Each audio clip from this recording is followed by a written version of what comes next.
Hello YouTubers, Juki Dave. Today I'll do review on part 3 of the Doctor Who DVD and Blu-ray collection. Now I'm going to do my ranking on the John Pertwee era of the show, which is one of my favourite eras of the show, so let's begin. Spear from Space, fantastic story, such a fantastic start to the John Pertwee era of the show, and a fantastic start to bring the show to colour. I love it. The Autons are great here. As I said before, fantastic start to bring a whole new look to the show. Doctor Who and the Silurians, another fantastic story. The Silurians are just brilliant here. I feel like this story kind of like predicted COVID-19.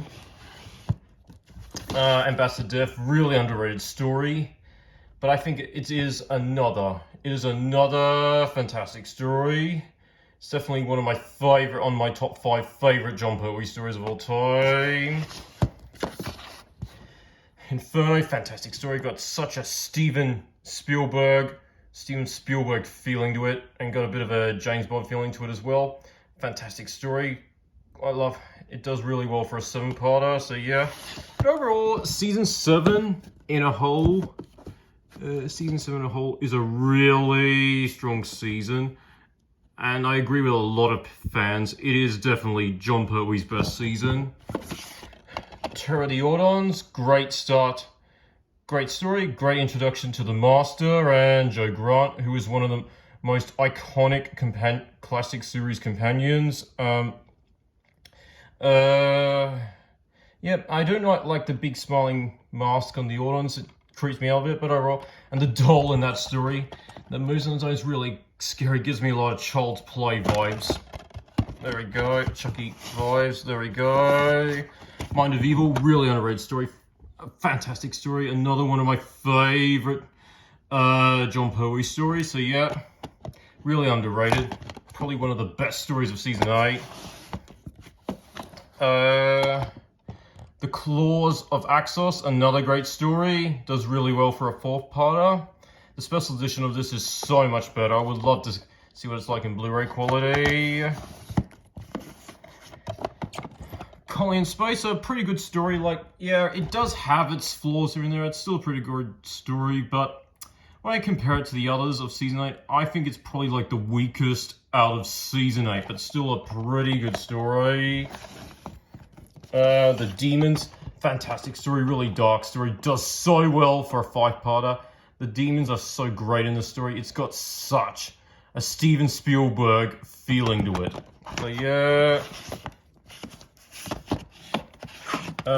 Day of the Daleks, a great story, really underrated. I don't think it deserves all the hate it gets. The voices for the Daleks in the original release are not all that great, but the special edition version with Nicholas Briggs voicing the Daleks makes up for it. Such a great start to season 9.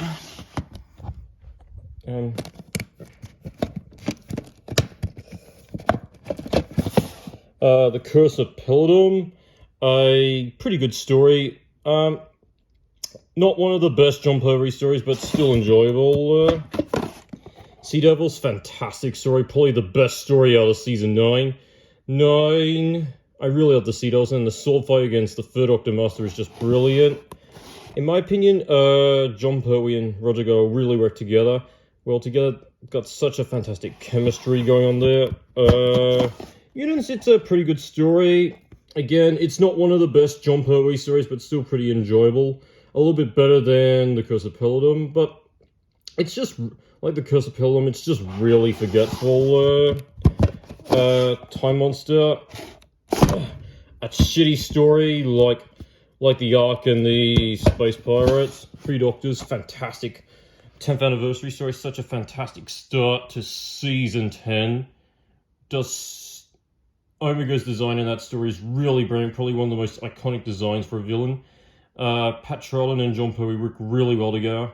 I really wish that William Hartnell was in more of it, but I think due to his poor health and stuff, he couldn't be in it. So yeah, but overall, it's a fantastic start to season 10. Carnival Monsters, great story. The Drastics are here are great as well. Frontier in Space, fantastic story. Definitely one of the best stories out of season 10. Planet Daleks, a great story. I think it's a great story. I love the design of the Supreme Dalek Council, which is so brilliant. Definitely one of the best. So yeah. But when I look at it compared to the rest of Season 10, in my opinion, it's probably like the weakest out of Season 10, but still a really great story. The Green Death, fantastic story. Definitely one of the best John Pertwee stories, and one of my favourite John Pertwee stories. And such a fantastic Season 10 final. Overall, Season 10 is another really strong season. I personally see it as John Pertwee's second best season. And now that leads us into... and also, side note, we've got Season 10 on Blu-ray, and I think the Blu-ray quality does so much better than the special edition and the original DVD release qualities. And we're also getting John Pertwee's third season on Blu-ray as well, so that's pretty cool. And now we're on to Season 11, John Pertwee's final season. Time Warrior, fantastic start to Season 11, and a great introduction to both Sarah Jane Smith and the Sultanas. And the first time we ever know the Doctor's home planet being named as Gallifrey, first use. So yeah, great, fantastic start to Season 11. Invasion of Dinosaurs, pretty good stories. I think I prefer watching Episode 1 in black and white. It just gives that more of the post-60s era of the show. So yeah, it's a great story. It's really underrated. I don't think it deserves all the hate it gets, but when I look at it compared to the rest of Season 11, it's probably like the weakest out of Season 11, but still a pretty good story. Death to the Daleks, fantastic story. In my opinion, this is probably like one of the most underrated Dalek stories of all time. I don't care what other people say. It's a fantastic Dalek story. The Daleks here are so funny and enjoyable. So yeah, I really enjoyed this era. Really enjoyed the story. It's under my top 5 favorite John Pertwee stories of all time. I think it's so much better than Day of the Daleks and Planet of the Daleks. So yeah, and it does so well for a 4-parter. So yeah, Monster Peloton, fantastic story, really underrated story. I don't think it deserves all the hate it gets. I think it's so much better than the Curse of Peloton. The Ice Warrior, because the Ice Warriors being villains here, and this would also would be the Ice Warriors' last appearance in the original series, and the Ice Lord's like basically last appearance in the whole show in general. I really hope he comes back for the new era of the show. So who knows? Originally, the Ice Wars were originally supposed to appear in Colin Baker's cancelled second season, but it never happened. So yeah, overall, great. A fantastic story. I think it doesn't deserve all the hate it gets. Planet of Spiders, fantastic story. It's got such a James Bond feeling to it. The spiders here are so terrifying. I think they do so much well as animatronic puppets than CGI. I think this is such a fantastic closure to the John Pertwee era of the show. It's just really enjoyable, and it was one of the first John Pertwee stories I ever watched. Really enjoyable. Oops, sorry about that. Really enjoyable, and such a fantastic closure to the John Pertwee of the show, and also this, like the War Games, this story marks an ending of an era. It marks the ending of the John Pertwee era of 5 years and 5 seasons, and the Barry Letts and Terrence Dicks era of the show. So yeah, I think that John Pertwee's timing on the show was just right.